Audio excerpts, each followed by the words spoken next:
بھائی، آپ کا سڑو دوست آ رہا ہے کیا؟ ابرش عاقب کو کال پر بات کرتے سن چکی تھی۔ ہاں، اور وہ سڑو نہیں ہے، عاقب بولا۔ ہاں، پچھلی بار دیکھا تھا کیا کیا بول کے گئے تھے، دیکھ لوں گی انہیں میں۔ وہ اسے سبق سکھانے کا ارادہ کر کے پلٹی۔ عاقب نے اپنے کمرے کا دروازہ بند کیا ہوا تھا۔ ابرش کے دماغ میں پلان آیا جس پر اس نے فوراً عمل کیا۔ اب صرف عاقب کے بچپن کے دوست حنین کا انتظار تھا۔ دروازے کو اس نے ادھ کھلا چھوڑ کر پانی پلاسٹک کے کٹورے میں بھر کر اس پر رکھ دیا تھا۔ وہیں اس پر پانی گرنے کا نظارہ دیکھنے کے لیے کرسی پر بیٹھ گئی۔ 5 منٹ بعد ہی حنین دروازہ ادھ کھلا دیکھ کر جیسے اندر آنے لگا، کٹورا اس پر گر گیا۔ اس کی آسمانی رنگ کی شرٹ اور چہرہ پانی سے تر ہو گیا۔ یہ تم نے کیا ہے؟ وہ غصے سے اسے گھورتے ہوئے بولا۔ نہیں تو، وہ آنکھیں پٹپٹا کر بولی۔ اتنے میں عاقب کمرے سے باہر آ گیا۔ اس کی یہ حالت دیکھتے وہ ابرش کی جانب بڑھا۔ یہ کیا حرکت ہے؟ کوئی مہمان کے ساتھ ایسا کرتا ہے؟ بھائی، کراچی میں بارشیں بہت ہو رہی ہیں، جب ہی یہ بھیگ گئے ہیں۔ اس کی بھولی صورت دیکھتے عاقب نے خود کو کچھ کہنے سے باز رکھا۔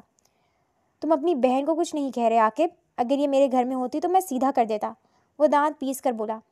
بچی ہے حنین، جانے دو۔ اور تم ابرش، سوری کرو۔ بھائی، میں سوری نہیں کروں گی، وہ مسکین سی صورت بنا کر بولی، مگر عاقب کے تاثرات سنجیدہ دیکھتے اس نے سوری کہہ دیا اور منہ بھلا کر کچن میں چلی گئی۔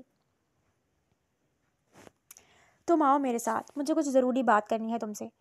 عاقب کے چہرے پر چھائی سنجیدگی اسے بھی پریشانی میں مبتلا کر گئی تھی۔ وہ دونوں عاقب کے کمرے میں آتے کاؤچ پر بیٹھے۔ میری جاب کنفرم ہو گئی ہے دبئی میں اس ہفتے چلا جاؤں گا۔ تم خود غرض ہو رہے ہو عاقب، ابرش کا کیا ہوگا؟ وہ تمہاری بہن ہے اور تم اسے ایسے چھوڑ کر جا رہے ہو۔ حنین نے اسے احساس دلانا چاہا جو اپنی بہن کو چھوڑ کر اچھی نوکری ملنے کی وجہ سے دبئی جا رہا تھا۔ میں یہاں چھوڑ کر نہیں جاؤں گا، اس کی شادی کر دوں گا، عاقب اب بیگ میں سامان ڈالتے ہوئے بولا۔ مگر وہ ابھی صرف 17 سال کی ہے عاقب، وہ لب بھینچ کر حیرانی سے بولا۔ میں اس کی شادی ایسے شخص سے کرواؤں گا جو اس کا خیال رکھے گا، یعنی تم سے۔ مجھ سے؟ مذاق کر رہے ہو کیا؟ ابھی وہ باتیں کر رہے تھے کہ ابرش چائے کی ٹرے لا کر اندر آئی اور ٹیبل پر رکھ کر باہر بھاگی۔ تم جانتے ہو اس میں کتنا بچپنا ہے، میں نے کبھی ایسی لائف پارٹنر نہیں سوچی۔ وہ مجھ سے 15 سال چھوٹی ہے، خوف کرو کچھ، وہ قطعیت سے بولا اور چائے کا کپ اٹھا کر جیسے ہی گھونٹ بھرا اس کے حلق میں مرچیں بھر گئیں۔ اس کی آنکھیں سرخ ہو گئی، وہ کھانسنے لگا۔ کیا ہوا؟ تم ٹھیک تو ہو؟ تمہاری بہن نے اس میں مرچیں ملا دیں چائے میں، ایسی آفت کی پرکالہ سے کون شادی کرے گا؟ وہ پانی کا گلاس ایک سانس میں چڑھاتے ہوئے بولا تو عاقب اتنی دیر میں پہلی بار مسکرایا۔ وہ شرارتی ہے مگر دل اس کا آج بھی بہت صاف ہے، آج کے زمانے کی لڑکیوں جیسی نہیں ہے۔ اماں نے اسے ہر چیز سے دور رکھا ہے اور اماں کے انتقال کو 2 سال ہو گئے ہیں۔ میں نے اسے کبھی کسی چیز کی کمی محسوس نہیں ہونے دی۔ میں اس لیے کہہ رہا ہوں کہ سوچ لو، اگر تم ابرش سے شادی نہیں کرو گے تو سلیم بھائی سے میں اس کی شادی کروا دوں گا۔ وہ شاید خود غرض ہو رہا تھا۔ واٹ؟ سلیم بھائی جو طلاق یافتہ ہیں، مجھ سے بھی بڑے ہیں وہ۔ عاقب کیا ہو گیا ہے تمہیں؟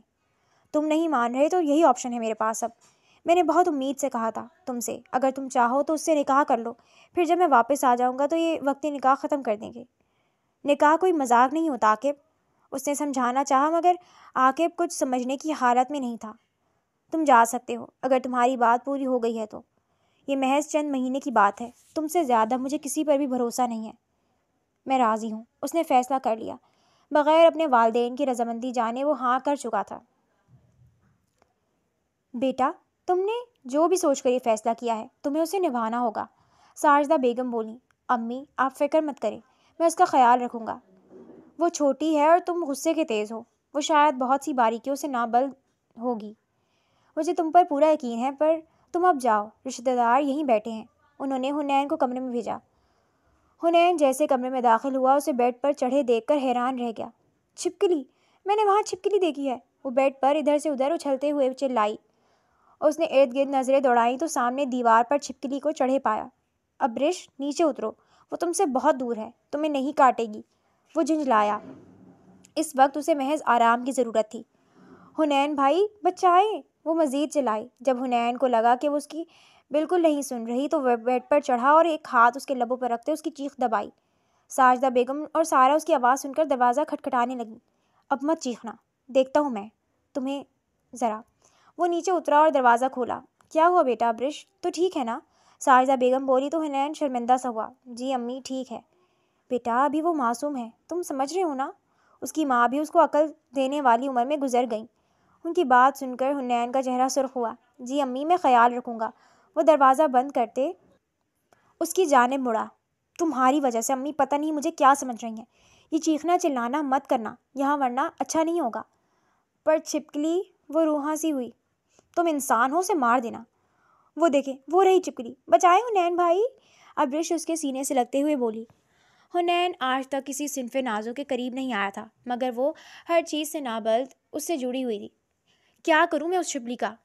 تم یہاں سے نہیں جا سکتی تو تمہیں اس سے دوستی کر لینی چاہیے. وہ جھنجھلایا. میں نہیں کروں گی اس سے دوستی. آپ اسے ماریں ورنہ میں چلاؤں گی. اس نے حنین کی شرٹ پر گرفت مضبوط کی. میری شرٹ چھوڑو اور دور ہو کر کھڑی ہو. آپ نہیں ماریں گے تو مجھے آنٹی کے روم میں جانے دیں. وہ دروازہ کھولنے لگی تو حنین نے اس کی کلائی پکڑ کر اسے روکا. یہاں سے کہیں نہیں جاؤ گی اور میری اجازت کے بغیر تو بالکل بھی نہیں. اسے روکنے کے بعد حنین نے چپل اٹھا کر چھپکلی کا نشانہ لگایا. وہ پہلا انسان تھا جو اپنی شادی کی رات چھپکلی مار رہا تھا. اس کا نشانہ سیدھا چھپکلی پر لگا اور وہ نیچے گری. واؤ آپ تو ایکسپرٹ ہیں. اب اس کی لاش کو بھی ٹھکانے لگائیں. کیوں تمہیں ڈر ہے کہیں یہ زندہ نہ ہو جائے. وہ طنزیہ بولا. مجھے اس کی آنکھوں سے ڈر لگ رہا ہے. تمہیں اس وقت صرف مجھ سے ڈرنا چاہیے. اس سے پہلے میں تمہیں کوئی سزا دوں سونے کی تیاری کرو. اس کی شعلہ باز نظروں کے زیر اثر وہ اپنا لہنگا سنبھالتی واش روم میں بند ہوئی. جب چند منٹوں بعد بھی کوئی آواز نہیں آئی تو حنین نے اسے آواز دی. میں نہیں آ سکتی باہر, مجھے شرم آ رہی ہے. واٹ. ابرش اسٹاپ دس نان سینس. مجھے سنو اور تم باہر نکلو ابھی ورنہ میں چابی سے دروازہ کھول دوں گا. اس کی خطرناک دھمکی سن کر جیسے وہ باہر آئی حنین کی آنکھیں پھٹی کی پھٹی رہ گئی. سیاہ رنگ کی سلک کی سلیو لیس نائٹی اس کے گھٹنوں سے تھوڑی نیچے آ رہی تھی جسے وہ ہاتھوں سے کھینچ کھینچ کر لمبا کرنے کی کوشش کر رہی تھی. یہ کیا بےہودہ لباس پہنا ہے تم نے. وہ دبا دبا چلایا. یہی ٹنگا تھا واش روم میں. امی نے کہا تھا کپڑے واش روم میں ٹنگے ہیں. آپ اپنی آنکھیں بند کر لیں پلیز. اس کی نظریں اٹھانے سے انکاری تھی. جاؤ ابھی چینج کرو اسے. وہ دھاڑا تو ابرش الماری کی جانب بڑھی جہاں کامدار کپڑے ٹنگے ہوئے تھے. میں یہ پہن کر نہیں سو سکتی پلیز. تو تم اس لباس میں بھی نہیں سو سکتی. ابھی کے لیے تم میرا کوئی ڈریس پہن لو. اس نے الماری سے اپنی شرٹ اور ٹراؤزر نکال کر دیے تو ابرش وہ لے کر جھٹ سے واش روم میں بند ہوئی. وہ باہر آئی تو حنین نے گہرا سانس خارج کیا. ابرش کی شرٹ اور ٹراؤزر اس کے سائز سے بڑا تھا مگر نائٹی سے بہتر تھا. وہ مزے سے بیڈ پر آ کر بیٹھ گئی.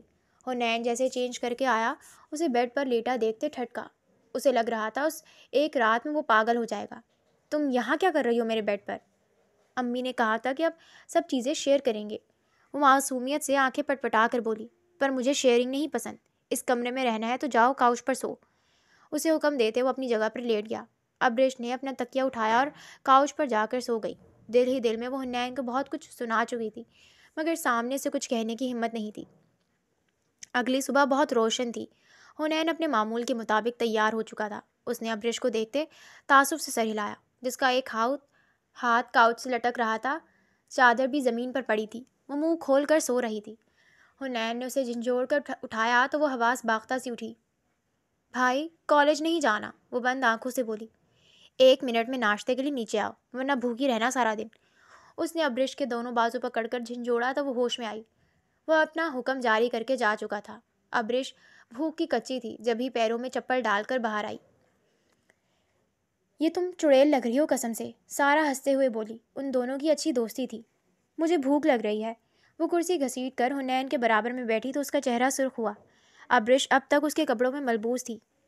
بیٹا تم تیار ہو کر نہیں آئی تو چلو کوئی بات نہیں پہلے ناشتہ کر لو. بھوک لگ رہی ہے نا تمہیں. ساجدہ بیگم نے اسے پچکارتے ہوئے پراٹھا اس کی پلیٹ میں رکھا. بھائی آپ نے تو ایک ہی دن میں اپنے رنگ میں رنگ دیا. سارا بولی تو حنین کا چہرہ مزید سرخ ہو گیا. جاؤ جا کر چینج کرو.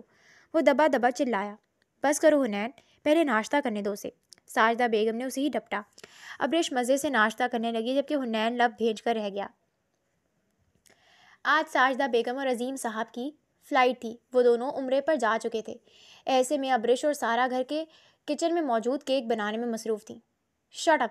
کیا بدتمیزی مچائی ہوئی ہے۔ وہ کچن میں کافی بنانے داخل ہوا تھا، پر اندر طوفان بدتمیزی دیکھ کچھ لمحے پتھر ہو گیا تھا۔ ابرش جسے 2 دن پہلے اس کا نکاح ہوا تھا، وہ اور اس کی بہن جو کیک بنا رہی تھی، وہ کیک بناتے بناتے لڑنے لگے تھے۔ اچانک ایک انڈا آ کر اس کے ماتھے پر پھوٹا تھا۔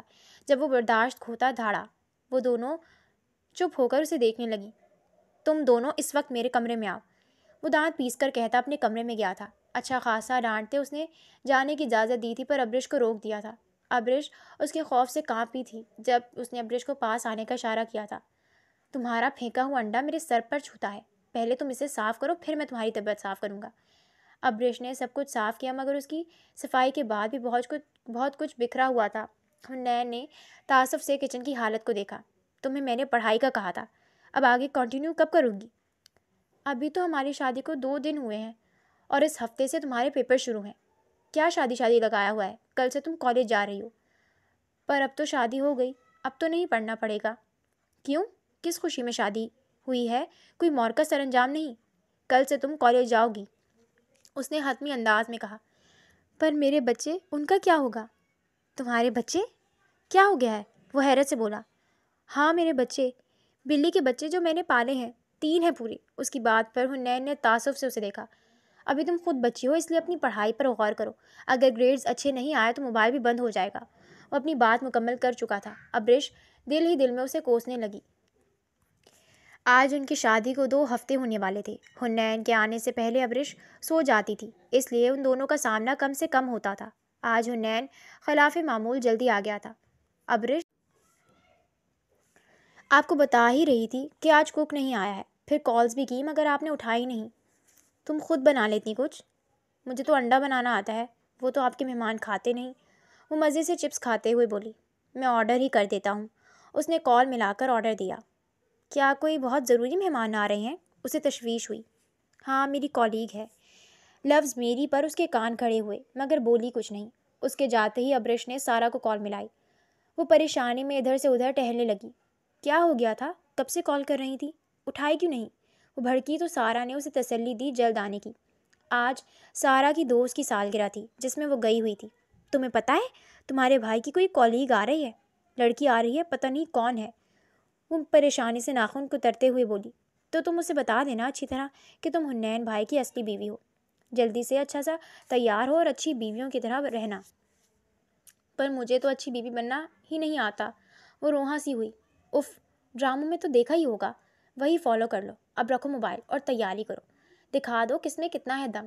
سارا نے کال کٹ کی تو اس میں بھی جوش آ گیا۔ اس نے نفیس سے کام والا حنین کی شرٹ کی میچنگ والا قمیض شلوار نکالا۔ وہ فوراً سے ہلکا سا میک اپ کر کے تیار ہو چکی تھی، بالوں کو کھلا چھوڑ دیا تھا۔ اتنی دیر میں گھنٹی بجی تو حنین نے جا کر دروازہ کھولا۔ سامنے ہی اس کی کالیگ ثانیہ کھڑی تھی۔ ثانیہ نے اسے شادی کا پروپوزل دیا تھا پہلے، اب وہ اس بارے میں سیریس ہونا چاہتا تھا کیونکہ ابرش اس کا دھیان اپنی جانب مبذول کروا رہی تھی اور وہ اس بات سے انکاری تھا۔ ثانیہ اندر آتے ہی اس کے گلے سے لگی تو حنین نے اسے زبردستی پیچھے کیا۔ حنین اسے لے کر لاؤنج میں ہی بیٹھ چکا تھا۔ فٹنگ کی ٹی شرٹ اور جینز میں ملبوس ثانیہ اس سے جڑ کر بیٹھی ہوئی تھی۔ السلام علیکم آپی، وہ معصومیت سے لاؤنج میں آتے ہوئے بولی۔ حنین نے ہنسی ضبط کی جبکہ ثانیہ تو لفظ آپی سن کر ہی تپ چکی تھی۔ وعلیکم السلام، تم مجھے ثانی بلا سکتی ہو۔ جی جی، ہنی بتا رہے تھے مجھے آپ کے بارے میں، آ جائیں کھانا کھا لیں، اس نے کھانا ٹیبل پر رکھتے ہوئے کہا۔ ثانیہ نے ٹرے میں سے فش نکال کر حنین کی پلیٹ میں ڈالی۔ ابرش بھی اس کے برابر میں بیٹھ چکی تھی۔ آپی آپ بھی نا، ہنی فش نہیں کھاتے، انہیں الرجی ہے۔ میں ان کے ساتھ رہتی ہوں نا، مجھے پتہ ہے، مسکرا کر کہتے اس نے حنین کے سامنے سے فش والی پلیٹ اٹھائی اور پلیٹ میں بریانی نکال کر دی۔ حنین کے لیے اس کے یہ انداز نئے تھے۔ وہ حیرانی سے اسے دیکھنے لگا۔ ہنی لفظ سن کر پانی پیتے حنین کو پھندا سا لگا۔ ارے کیا ہو گیا؟ لگتا ہے کسی کی نظر لگ گئی۔ ابرش ترچھی نگاہوں سے ثانیہ کو دیکھتے ہوئے اس کی کمر سہلاتے ہوئے بولی۔ وہ کیا ہے نا، ہم زیادہ تر باتوں میں ٹائم گزار دیتے ہیں، کھانے پینے کا وقت ہی نہیں ملتا۔ ثانیہ بولی تو ابرش نے آنکھیں گھمائیں۔ اوہ، مگر حنین تو میرے ہاتھ سے پہلا نوارا کھاتے ہیں، ورنہ ان کا کھانا ہضم ہی نہیں ہوتا۔ اس نے چمچ میں چاول بھر کر حنین کے لبوں کے پاس کیے تو ناچار اسے کھانا پڑا۔ ان کو تو ہماری باتوں سے فرصت ہی نہیں ہوتی، جب ہی شاید ایونٹ میں آپ سے نہیں ملوایا، وہ مسکرا کر کہتی حنین کے کندھے پر ہاتھ ٹکا کر بولی۔ ثانیہ لب بھینج کر رہ گئی۔ ابرش، یہ زیادہ ہو رہا ہے،